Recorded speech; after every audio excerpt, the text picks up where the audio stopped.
Second company সেটা হচ্ছে ABB.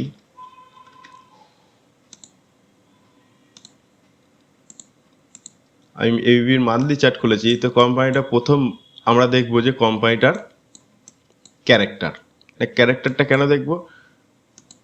এই ক্যারেক্টারেই লুকিয়ে আছে যে কোম্পানিটা ইতিহাস কি ছিল, আর ইতিহাস দেখে আমরা বলবো যে আগামী দিনে কি করতে পারে। এটা হচ্ছে যে কোম্পানির ইতিহাস না তাহলে চার্ট দেখেই বোঝা যাচ্ছে যে কোনো সময় সাইডওয়েজ নয়, সব সময়ের জন্য আপট্রেন্ড।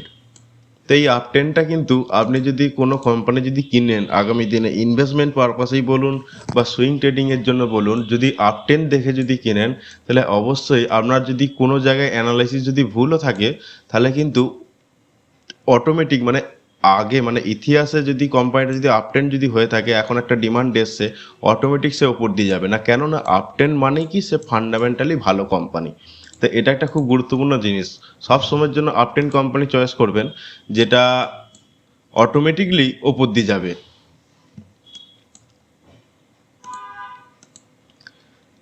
প্রথম একটা ট্রেন লাইন টেনে দেখি যে এই ট্রেনকে মেনটেন করছে নাকি, দেখে যা মনে হচ্ছে।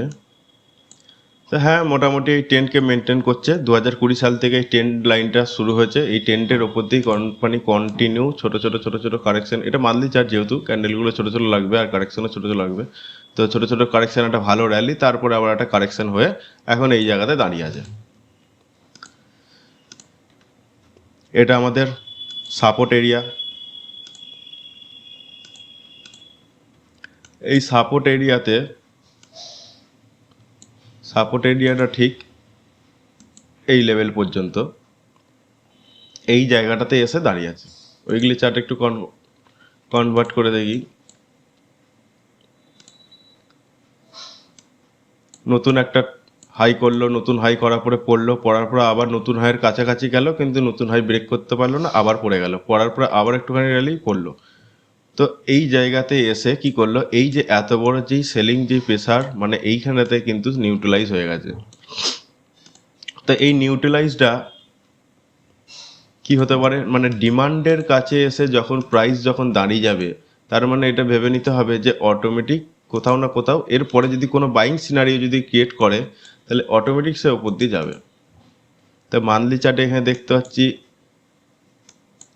1 মাস, 2 মাস, 3 মাস, 4 মাস, 5 মাস, 5 মাস দাঁড়িয়ে আছে, একটা কনসলিডেশন ফেজে দাঁড়িয়ে আছে 5টা মাস।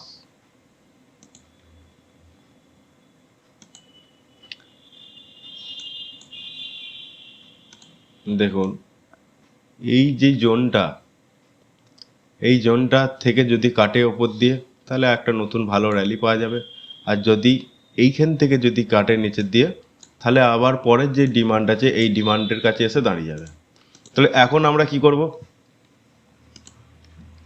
এখন আমরা ওয়েট করব যে এই জোনটা ওপর দিয়ে কাটার জন্য।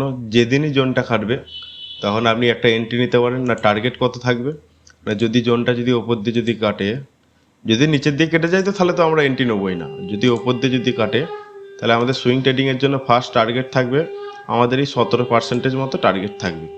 আর এটা ভালো কোম্পানি, অবশ্যই নিঃসন্দেহে কেউ যদি শর্ট টার্ম ইনভেস্টমেন্টের জন্য যদি রাখে, সে অবশ্যই 59%, 60%-এর মতো একটা ভালো রকম সে প্রফিট বুক করতে পারে।